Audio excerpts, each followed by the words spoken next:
हाँ, तो आज का हमारा ये सेशन हम प्रारंभ करने जा रहे हैं।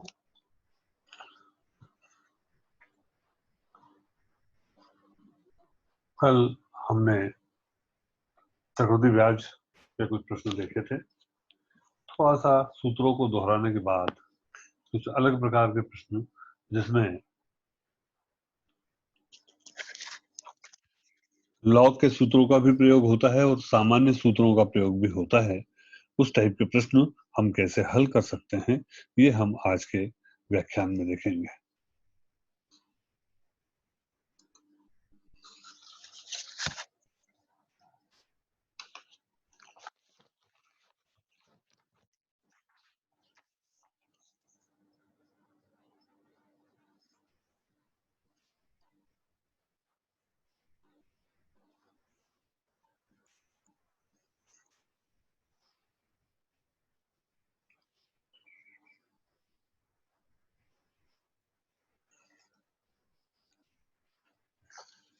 चलिए देखते हैं। पहले थोड़ा सा दोहरा लेते हैं। हमने 4 प्रकार के सूत्र देखे थे। ए का antilog of log P plus N log 1 plus I. P का देखा था antilog of log A minus N log 1 plus I. फिर एन का देखा था log A minus log P divided by log 1 plus I. इसमें हमने देखा था कि इस सूत्र में हम एंटीलॉग नहीं निकालते हैं। इसके बाद आर का सूत्र देखा था। मैंने आपको बताया था कि आर के सूत्र में इन ब्रैकेट्स का बहुत ज्यादा इंपॉर्टेंस है। कौन सा ब्रैकेट कहाँ लगेगा, सबसे पहले ये हल होगा, इसके बाद इसका एंटीलॉग देखेंगे, फिर माइनस 1 करेंगे और फिर 100 का वहां करेंगे। ये ध्यान रखना बहुत जरूरी है। चलिए अब एक उदाहरण देख लेते हैं नए टाइप में। जब अलग अलग वर्षों में अलग अलग दर दी हो तो हम प्रश्नों को कैसे हल करते हैं। देखिए यहाँ पी 10,000 दिया है। प्रथम वर्ष में ब्याज की दर 14% है, सेकेंड ईयर में 15% है, थर्ड ईयर में 16% है। हर साल अलग अलग दर है। इसके लिए जो आपका सामान्य फार्मूला है इसमें ही थोड़ा सा एक परिवर्तन हो जाता है। देखिए ये आपको दे दिया है कि एक एक साल के लिए दर दी है। ये R1 14% कितने साल के लिए, 1 साल के लिए। R2 15% कितने साल के लिए, ये भी 1 साल के लिए। और R3 16%, ये भी 1 साल के लिए। देख देना है प्रथम वर्ष में, द्वितीय वर्ष में, तृतीय वर्ष में एक एक साल का ब्याज लगना है, ये ध्यान रखें।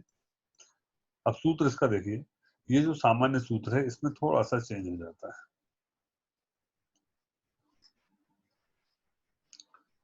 ये सामान्य सूत्र है आपका। जब दर अलग अलग होती है तो पी तो सिर्फ एक बार लिखा जाता है, मगर ये कोष्टक की गुणा का चिन्ह बीच में कुछ नहीं है, तो गुणा है। तो ये यही कहीं सेम कोष्टक यहाँ पे रिपीट हो जाएगा, फिर रिपीट हो जाएगा, आगे भी यदि और दर दी होती तो रिपीट होता। ये पहली दर कितने समय के लिए हो सकता है, पहली दर 2 साल के लिए होती है, 3 साल के लिए होती है, तो n बराबर 2 या 3 होता है। यहाँ एक था तो एक ही है। इसी प्रकार यहाँ भी ऐसा हो सकता था, यहाँ भी ऐसा हो सकता था। इस फार्मूले को हम लॉग में कन्वर्ट करके हल कर सकते हैं, सीधे भी हल कर सकते हैं, जैसा आपको उचित लगे। लॉग में करके कन्वर्ट करके हल करना ज्यादा इजी होता है, क्योंकि आपको कैलकुलेशन नहीं करने होते हैं। बड़े कैलकुलेशन आपको तकलीफ नहीं देते हैं।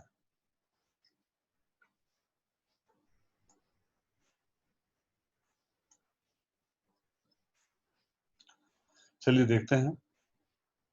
अब 10,000 पी था, 14/100 पहली दर है। 1 साल के लिए घात 1 नहीं लिखी जाती है, घात 1 सबकी होती है। 1 से ज्यादा हो तो घात लिखी जाती है। गुणा ये 15/100 गुणा 1/16/100।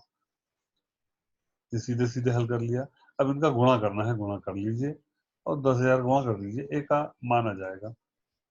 और लॉग की सहायता से हल करना है तो क्या करेंगे, लॉग की सहायता से। लॉग में आपको कन्वर्शन का नियम बताया था कि जब आपस में गुणा वाली संख्याएं हैं तो इनका लॉग देखने के लिए एंटी लॉग ऑफ इन सबका लॉग आपस में जुड़ जाता है।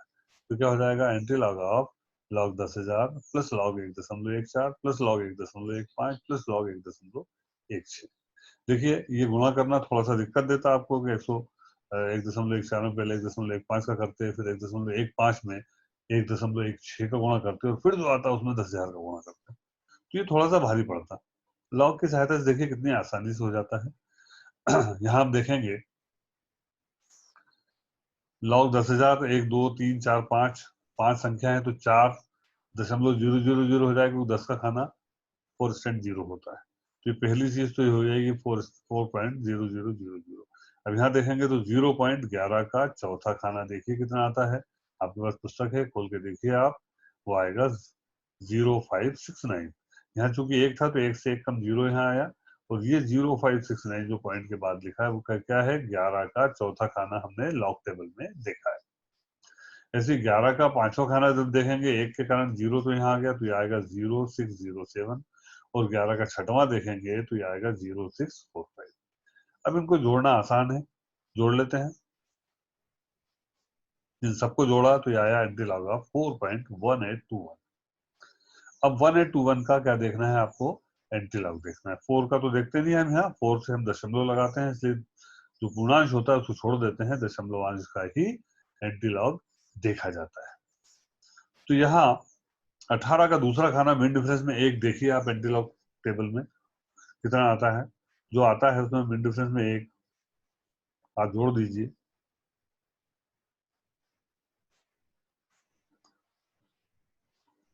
तो ये आएगा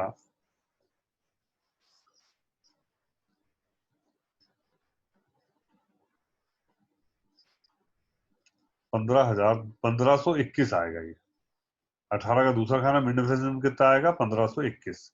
अब यहाँ 4 है तो 4 से एक ज्यादा 5 के बाद आप दशमलव लगाएंगे, तो यहाँ इधर से गिनेंगे 1 2 3 4 ही खत्म हो जाएगी संख्या, लेकिन 5 के बाद लगाना है तो फिर एक जीरो हम आगे लगाते हैं और फिर दशमलव लगाएंगे।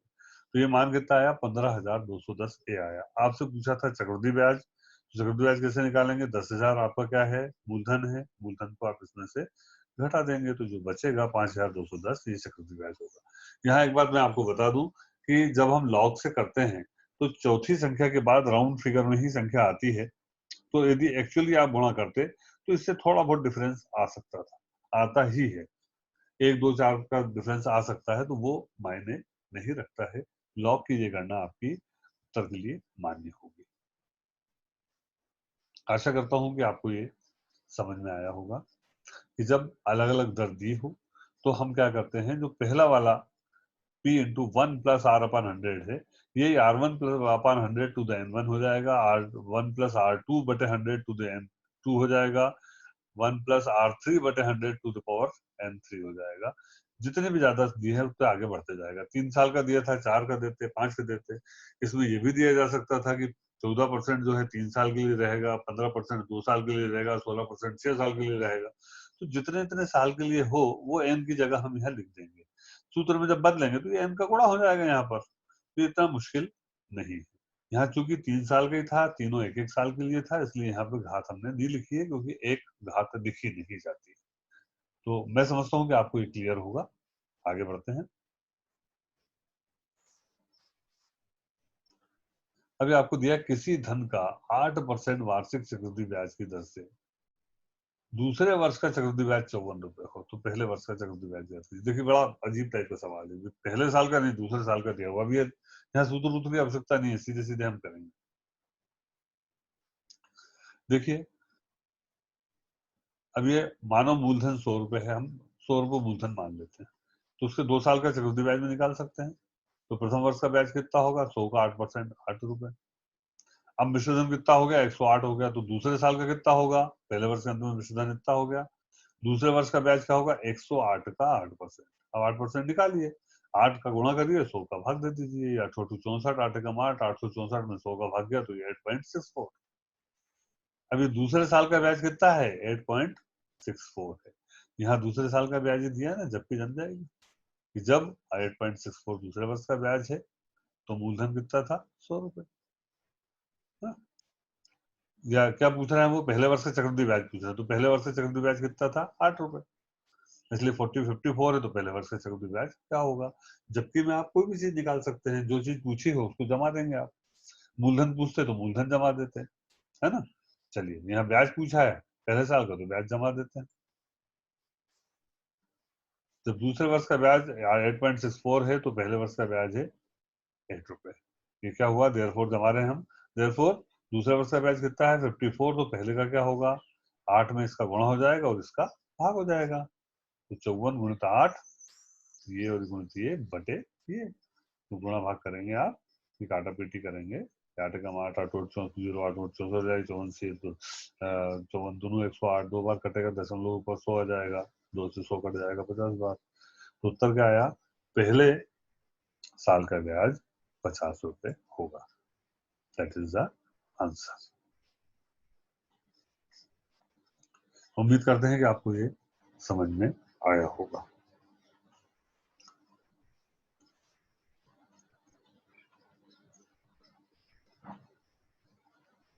यहाँ देखिए कोई सूत्र नहीं लगाया है, बगैर सूत्र के हमने प्रश्न हल किया है। ठीक है,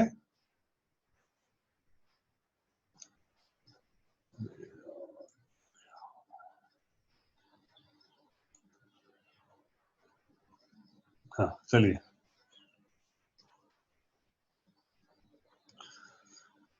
पहले प्रश्न देख लें फिर उत्तर पे आते हैं। कोई धन राशि चक्रवृद्धि ब्याज देने से 2 वर्षों में इतनी और 5 वर्षों में इतनी हो जाती है, चक्रवृद्धि ब्याज की दर जाती है। देखिए जब अलग अलग अवधि के मिश्र धन आपको दिए हों, 2 वर्षों में इतनी हो गई, यहाँ मूलधन नहीं मालूम था, लेकिन ये आगे के 5 मतलब तथा 5 वर्षों में इतनी हुई, मतलब 2 वर्ष से आगे कितने चले 3 वर्ष, 3 वर्ष के लिए हम निकाल सकते हैं 3 वर्ष पहले मूलधन कितना था और 3 वर्ष बाद मिश्रधन कितना हुआ इतना हुआ, समय 3 वर्ष। यदि इस को हम इस्तेमाल करते हैं ये वाले उसको, तो हम उसमें चक्रवृद्धि ब्याज की दर निकाल सकते हैं। देखिए कैसे निकालेंगे। 5 वर्षों में मिश्रधन इतना है, 2 वर्षों में मिश्रधन इतना है, तो ऐसे भी कहा जा सकता है कि 5832 रुपए का अगले 3 वर्षों में मिश्रधन इतना होगा। ये बात समझ में आ रही है? दो, क्योंकि मिश्रधन पर हमारा चक्रवृद्धि ब्याज लगता है, कंपाउंड इंटरेस्ट कहाँ पे कैलकुलेट होता है, अमाउंट पर। तो अमाउंट आफ्टर 2 इयर्स कितना दिया हुआ है 5832 रुपीज 5832। तो इसका मतलब क्या हुआ कि 2 वर्ष के बाद जब अगले वर्ष में ब्याज लगाया होगा तो किस पे लगाया होगा, इस पे लगाया होगा, फिर जो मिश्रधन आया उस पे, फिर जो मिश्रधन आया उस पे लगेगा। या यहाँ कहें कि इसके बाद 3 वर्ष का ब्याज लगा दिया जाए, तो 3 वर्ष बाद मतलब इसके 3 वर्ष बाद यानी शुरू से 5 वर्ष बाद मिश्रधन कितना हुआ, मिश्रधन हुआ 7346.64। इसका मतलब क्या हुआ कि ये यदि इस मिश्रधन के लिए इसको मूलधन माने, ये मूलधन है, ये मिश्रधन है और समय 3 वर्ष है, तो हमारी दर निकल आएगी। देखिए कैसे करते हैं। ए बराबर इतना है, पी बराबर हमने 5832 मान लिया है, एन बराबर कितना है 3 वर्ष, अगले 3 वर्ष होंगे 2 वर्ष के बाद, है ना। आर निकालना है, क्योंकि यहाँ तिमाही छमाही का लफड़ा नहीं है, इसलिए हमारा स्मॉल आर बराबर कैपिटल आर होगा और एम बराबर टी होगा। चलिए सूत्र लगा देते हैं, सूत्र लंबा वाला लगेगा आर के लिए। ठीक है, अगले पेज पे देख लेते हैं इसको। ये फिगर हमने ले आए हैं, सूत्र में मान रख देते हैं। आर बराबर एंटीलॉग ऑफ लॉग ए की जगह हमने रख दिया ये, माइनस लॉग पी की जगह ये पी का मान रख दिया, डिवाइडेड बाई एन, एन बराबर क्या है 3 है। ये पूरा कोष्टक बंद, ये सर्पाकार बंद, -1 बड़ा कोष्टक बंद गुणित 100। इसका बिल्कुल भी ध्यान नहीं चूकेंगे आप, ये ब्रैकेट में ही पूरी दुनिया समाई है, ब्रैकेट में गड़बड़ की आपने तो सवाल आपका गड़बड़ हो जाएगा। अब इसका एंटी लॉग लॉग देखते हैं पहले। लॉग टेबल खोल लीजिए आप, ये 4 अंक है तो 4 से 1 कम कितना होगा 3। अब 73 का चौथा खाना, मिड डिफरेंस में 4 देखना था आपको, लेकिन ये 4 से 5 से ज्यादा है, तो फिर मिड डिफरेंस में क्या देखेंगे आप 5 देखेंगे। बात समझ में आ रही है। इसको राउंड ऑफ करेंगे तो ये हो जाएगा 7345, तो ये मिड डिफरेंस में आप 5 देखोगे। यहाँ 4 है तो 3 होगी संख्या, अपने पूर्णांश 58 का तीसरा खाना मिड डिफरेंस में 2 आप देख लेंगे। चलिए कितना आता है देखिए, इसका देखा तो ये आया, इसका देखा तो ये आया। अब इसको हल कर लें पहले, इसको हल करना है मतलब इसमें से ये घटाना है और 3 का भाग देना है।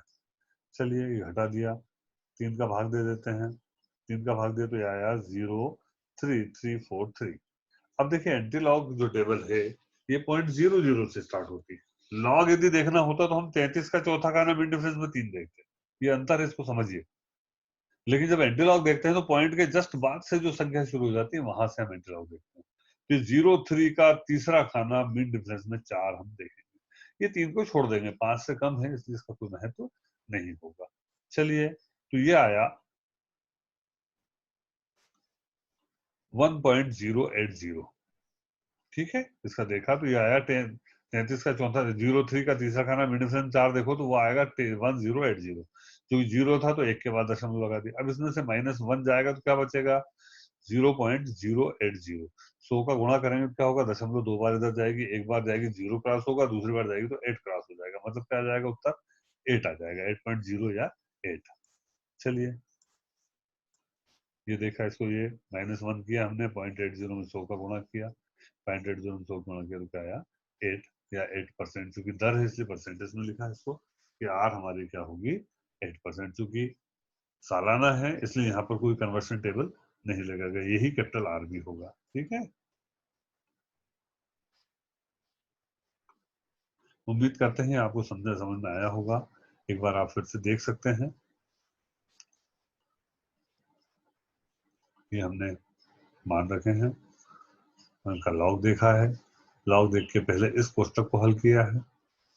हाँ, इस कोष्टक को ये हल कर, अभी पूरा नहीं हुआ है कोष्टक हल। अब इसके बाद जब इसमें 3 का भाग देंगे तो ये पूरा कोष्टक हल होगा।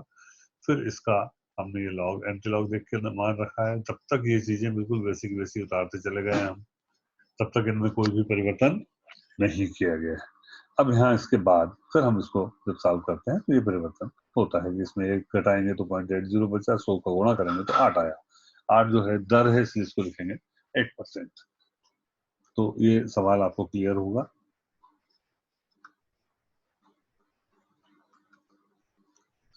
चलो एक सवाल और ले लेते हैं।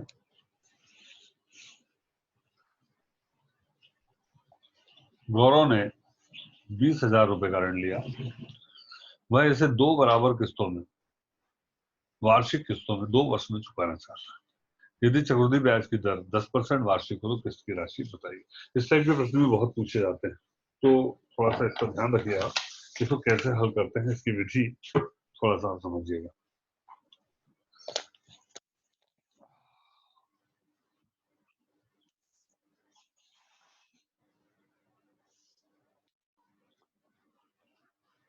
20,000 का ऋण लिया, 2 बराबर किस्तों में 2 वर्ष में चुकाना चाहता है। यहाँ स्ट्रेटेजी जमा, यदि मान लो अपन किस्त मान लेते हैं 100 रुपए, तो क्या होगा? 20,000 रुपए ऋण लिया है, 2 बराबर वार्षिक किस्तों में चुकाना है इन्हें। एक पहली किस्त कब चुकेगी? 1 साल के बाद। 1 साल बाद क्या होगा? 20,000 रुपए पर 10% वार्षिक ब्याज है तो 20 का 10% 2,000 रुपए ब्याज हो जाएगा। यानी 1 साल बाद उसको कितना देना होगा? 20 तो ये और 2 वो, 22,000 रुपए देना होगा। उसमें से कितना चुका देगा वो? 100 रुपए चुका देगा। तो फिर क्या देना बचा? 22,000 -1 बचा। अब 22,000 -1 पर 1 साल का और ब्याज लगेगा, 10% निकालने पड़ेंगे अपने को। 10% जब उसमें जोड़ेंगे तो मिश्रधन किसके बराबर आना चाहिए? दूसरी किस्त के बराबर आना चाहिए। और दूसरी किस्त क्या है? वही जो पहली किस्त थी, यानी उसके बराबर जब हम x लिखेंगे तो एक समीकरण बन जाएगा और यही समीकरण से x का मान निकल आएगा। देखते हैं कैसे करेंगे। ये एक थोड़ा सा स्ट्रेटेजी आपको बताई कि प्रश्न को कैसे हल करना है। उसकी स्ट्रेटेजी यदि आप पहले बना लेते हैं तो आपके लिए ज्यादा इजी हो जाता है। चलिए, तो पहले वर्ष का मिश्रधन क्या होगा? 20,000 प्लस 2,000, ये 2,000 आएगा ना इसका। 10%, 2 शून्य कट गए, 1 और 1 2, तो 2,000 बचा। तो 20 और 2 22,000। पहले साल तो सीधा काम हो गया। अब पहले साल में क्या स्थिति होगी? पहले साल के अंत में 100 रुपए हम चुका देंगे। जब 100 रुपए चुका देंगे तो हमको देना कितना बचेगा? 100 रुपए जब चुका दिए तो देना बचा हमको 22,000 ऋण एक्स। अब जो 22,000 ऋण एक्स बचा है, इस पर साल भर का ब्याज लगेगा। साल भर का कितना लगेगा? फिर 10% लगेगा। तो 10% इसका निकालें और वो इसमें यदि जोड़ देते हैं तो ये दूसरे साल का मिश्रधन हो जाएगा। और दूसरे साल में तो पूरी किस्त चुका ही दे रहे हैं आप, मतलब जितना पैसा आएगा वो दूसरी किस्त के बराबर होगा और वो बराबर होगा एक्स के। देखते हैं आगे। ये इसको और इजी करने के लिए, ताकि आपको कैलकुलेशन ज्यादा नहीं करना पड़े, ये एक तरीका और भी बढ़िया है, इसको इस्तेमाल किया गया है यहाँ, कि ये 22,000 ऋण एक्स का मान लीजिए अब वाई। इसलिए क्या है, वो 10% निकालना है तो इसमें इस पूरे का 10% निकालना आपके लिए थोड़ा ज्यादा कैलकुलेशन हो जाएंगे। इसमें कैलकुलेशन उतने ज्यादा नहीं होते हैं, इजी हो जाता है। तो अब क्या होगा? अब दूसरे वर्ष का ब्याज कितना होगा? दूसरे वर्ष का ब्याज जो है ये वाई पर लगेगा, बची राशि पर लगेगा ना, तो वाई पर लगेगा। वाई का 10% है ना। चलो आगे देख लेते हैं अगली स्लाइड में। तो ये दूसरे वर्ष का मिश्र धन है y, उस पर सॉरी दूसरे वर्ष में सामने आया था y, उस पर y का 10% और ब्याज लग जाएगा। ये कितना हो गया भाई? 16 उत्तम है। या 10 से शून्य से शून्य काट दो, 10 से कम 10 और 11y/10। यहाँ तक बात समझ में आई। दूसरे वर्ष का मिश्र धन जो है 11y/10 है। चलिए अब ये दूसरे वर्ष में जो देना है वो उतना ही होगा ना जितना की दूसरी किस्त है। तो क्या होगा, यह राशि दूसरी किस्त के बराबर होगी। तो हम क्या लिख सकते हैं, 11y/10 बराबर x, जो दूसरी किस्त है। चलिए y की जगह हम ये मान रख सकते हैं। y तो हमने इसको माना था ना, तो y की जगह ये मान रख देते हैं। या इसको और हल कर लिया इन्होंने, इसको पक्षांतर कर दिया है कि ये 10 और ये पक्षांतर कर दिया ताकि कैलकुलेशन सही हो जाए। अब यहाँ भी रख देंगे मान तो भी वही उत्तर आएगा। हाँ, ये चूंकि ये वाली बात है, y बराबर है 22,000 ऋण x, तो यहाँ मान रख दिया। तो 10x/11 बराबर 22,000 ऋण x को इधर पक्षांतर कर देते हैं तो ये हो जाएगा। चलो ये 11 को पक्षांतर कर दिया पहले। चलो ये थोड़ा सरल तरीके से हल करना बताया है। 11 का यहाँ भाग है तो इन दोनों में गुणा हो जाएगा। 22,000 में गुणा हुआ तो इतना आ गया, x में गुणा हुआ तो 11x हो गया। अभी 11x को जब पक्षांतर करेंगे तो इसमें जुड़ जाएंगे तो कितना हो जाएगा, 11 और 10 21x बराबर 2,42,000 रुपए। या x बराबर हो जाएगा 2,42,000 डिवाइडेड बाई 21। और 21 का जब भाग दोगे, आप भाग देना आपको आता है, तो ये आएगा 11,523 रुपए 81 पैसे। तो ये क्या आई, किस्त आई। अब यदि आपको इसको प्रूव करके देखना है तो ये पिछली स्लाइड में जहां आपकी ये वाली स्थिति आई थी कि 22,000 में से एक चुका है, तो 22,000 में से ये चुका दो आप, इतना घटा दो, बचेगा 10% और जोड़ो, देखो इसके बराबर आता है कि नहीं। फिर से बता रहा हूँ, 22,000 में से क्या चुकाई आपने, पहली किस्त चुकाई। पहली और दूसरी किस्त दोनों यही है। हमने उत्तर निकाला 11,523 रुपए 81 पैसे। आप चुका दो, इसमें से घटा दो, चलो उसको राउंड ऑफ करके 11,524 घटा दो इसमें से। अब जो बचता है उसी पर साल भर का ब्याज लगेगा, तो उसका 10% उसमें जोड़ दीजिएगा। वो किसके बराबर आना चाहिए, इसी के बराबर आना चाहिए, क्योंकि वो दूसरी किस्त के बराबर होगा और दूसरी किस्त भी यही है, क्योंकि दोनों किस्त समान। करके देखिए आप।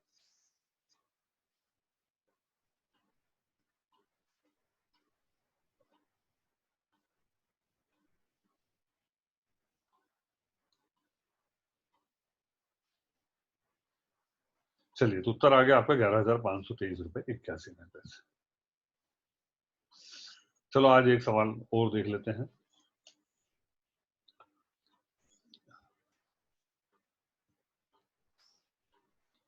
अब इसमें देखो, वहां किस्तों की राशि नहीं दी थी, वहां आपको मूलधन दिया था और किस्त निकालना था। यहाँ किस्त दी है और मूलधन निकालना है, बहुत अलग है दोनों सवाल एक दूसरे से। कुछ धनराशि उधार ली और 2100 रुपए की 2 बराबर वार्षिक किस्तों में चुकाई। यदि ब्याज की दर 5% वार्षिक चक्रवृद्धि ब्याज हो तो बताइए कितनी धनराशि उधार ली गई। देखो कैसा करेंगे। अब यहाँ वहां हमने किस्त x माना था, यहाँ हमने क्या मान लिया, p बराबर x। तो मान लीजिए ईशान ने 100 रुपए का ऋण लिया था, तो पहले साल में क्या देना हुआ, प्रथम वर्ष के बाद मिश्रधन क्या होगा, 5% ब्याज जोड़ दो x का, तो ये x प्लस 5x/100, या ये हो जाएगा 105x/100। तो प्रथम वर्ष के बाद मिश्रधन इतना हुआ। अब फिर 2100 रुपए चुकाने के बाद शेष बची राशि कितनी होगी, देखें। हम किस्त चुका देंगे, पहली वाली किस्त चुका दी 2100 रुपए, ये देना था, इसमें से 2100 चुका दी, तो ये माइनस 2100। ठीक। अब इसको, चूंकि इसमें फिर वही कैलकुलेशन लंबे आएंगे, तो इसको बराबर y मान लें हम, वैसे ही हल करें, है ना। ये बराबर y मान लेते हैं। ठीक है, ये इसलिए कर रहे हैं क्योंकि ताकि कैलकुलेशन हमारे ज्यादा कठिन ना हो। चलिए, तो अब क्या होगा,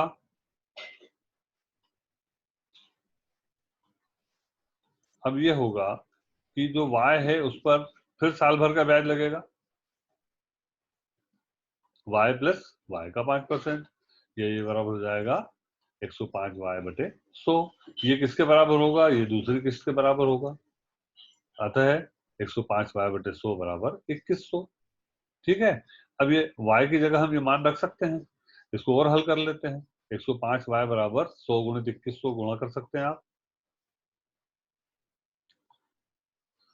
ये दोनों को पक्षांतर कर दिया, 100 का 100 ऊपर चला गया, 105 नीचे चला गया। काट सकते हैं, 21 पंजे 105, 5 से 20 बार, तो 2000 हो जाएगा। y बराबर 2000 कट जाएगा सब आपस में। अब यहाँ मान रखें तो आज और ज्यादा आसान हो जाएगा। अब ये माना था हमने y का मान 105 x बटे 100 ऋण 2100 बराबर y में रखने पर, तो बराबर ये 2000 रख दिया। 2100 पक्षांतर किया तो 2000 में जुड़ जाएगा, तो 4100 हो जाएगा।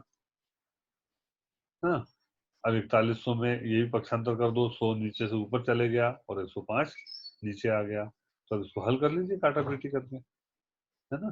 जब हल करेंगे तो हमारा क्या मान आ गया, 3905। इसका मतलब क्या हुआ कि आपका जो मूलधन है वो 3905 रुपए होगा। ये बात समझ में आई? बहुत ज्यादा जल्दी जल्दी हो गया। फटाफट में एक बार देखना चाहेंगे? चलिए देखते हैं।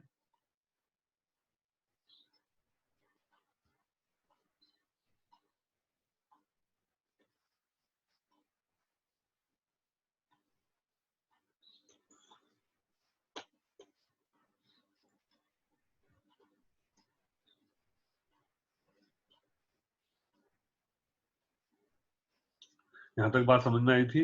हमने मान लिया 100 रुपये ऋण लिया। 100 रुपये ऋण लिया तो क्या हुआ, एक साल के शुरू में है, साल के अंत में क्या हो जाएगा, 5% ब्याज और जुड़ जाएगा। एक्स का 5% जोड़ा तो क्या हो गया, एक्स प्लस 5x, 105 एक्स बटे 100। अब इसमें से एक किस्त दे दी, किस्त कितनी 2100, तो 2100 अपन ने घटा दिया। अब इस पे कैलकुलेशन करना हमारे लिए थोड़ा भारी पड़ता, तो हमने ये बराबर मान लिया y। अब y क्या है, मतलब क्या है, एक किस्त चुकाने के बाद बची राशि। अब जो बची राशि उसमें ब्याज जुड़ गया है और किस्त चुका दी है, ब्याज भी जुड़ गया उसमें और किस्त चुका दी है, तो क्या हुआ, अगले साल जाके अगले साल उसमें 5% ब्याज और जुड़ जाएगा साल के अंत में, तो ये हो जाएगा 105 y बटे 100। और ये किसके बराबर होगा, तो ये दूसरी किस्त के बराबर होगा। दूसरी किस्त से 2100 रुपए और हल कर लिया हमने, इसको काटा पीटी की तो y बराबर 2000 आ गया। अब जो हमने माना था यहाँ पर वो उसमें मान रख दिया कि 105 एक्स बटे 100 ऋण 2100 बराबर हमने y माना था। y की जगह 2000 रख के इसको हल कर लिया पक्षांतर करके, तो x का मान निकल आएगा। x का मान ही हमारा अभिष्ट उत्तर होगा। चलिए, तो ये हमने देखे।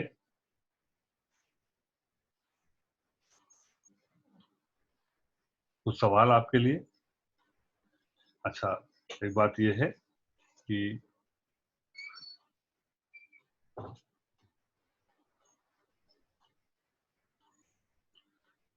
यदि आपने कोई पुरानी क्लास अटेंड नहीं की है, या आपके साथी कोई ये क्लास अटेंड नहीं कर पा रहे हैं, या इस समय पर कोई प्रॉब्लम है, या लेट अटेंड की है, तो आप इसको यूट्यूब पर लॉग इन करके ये commerce class with doctor Mahesh Agarwal आप यदि सर्च करेंगे तो आपको मेरा चैनल मिल जाएगा। उसको एक बार सब्सक्राइब कर दोगे तो क्या होगा, जो भी क्लास हमारी होती है हम उसको यूट्यूब पर डाल देते हैं, तो वो यूट्यूब पर आपको मिल जाएगी।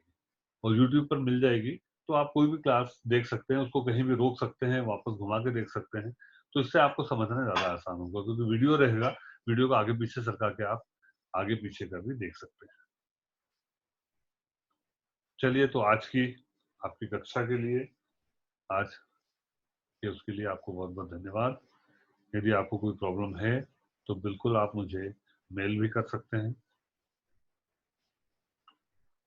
क्योंकि आप में से कुछ लोग नियमों का पालन नहीं कर रहे थे और आपस में कुछ ऐसी बातें कर रहे थे जो ग्रुप पर नहीं होना चाहिए, ग्रुप पर शो नहीं होना चाहिए, वह भी हो रही थी। इसलिए मजबूरी में जो शासन की एडवाइजरी उसका पालन करते हुए, क्योंकि यदि ग्रुप पर कोई भी भद्दी बात या कुछ भी इस टाइप की बात प्रसारित होती है तो उसके लिए मैं भी दोषी माना जाता हूँ।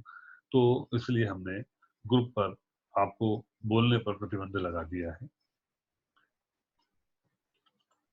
चलिए जी, तो आज की सभा हम यहीं समाप्त करते हैं। उम्मीद करते हैं कि आपको लेक्चर पसंद आया होगा। आप YouTube पर जाइए, पसंद आता है तो जरूर बताइए मुझे कि हाँ हमको समझ में आया। आप यदि ये वाला अनलाइक करते हैं तो मुझे लगेगा कि शायद मुझे और भी जो आपके लिए बनाता हूँ उसमें सुधार करने की आवश्यकता है। चलिए, नमस्कार। और किसी चैप्टर में आप मुझसे भी कोई लेक्चर चाहते हैं तो यहाँ मुझे मेल कर सकते हैं आप कि पर्टिकुलर ये चैप्टर गणित का हो चाहे अकाउंट का, तो मुझे जीमेल पर, ये मेरा जीमेल का पता है mkr1959@gmail.com, इस पर आप मुझे मेल करके भी बता सकते हैं।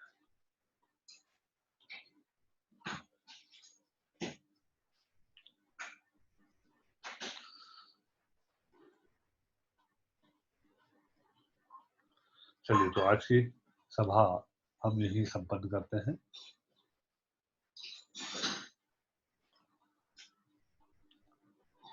अच्छा लगा आपसे मिलकर, उम्मीद करते हैं कि आपको सब कुछ समझ में आया होगा।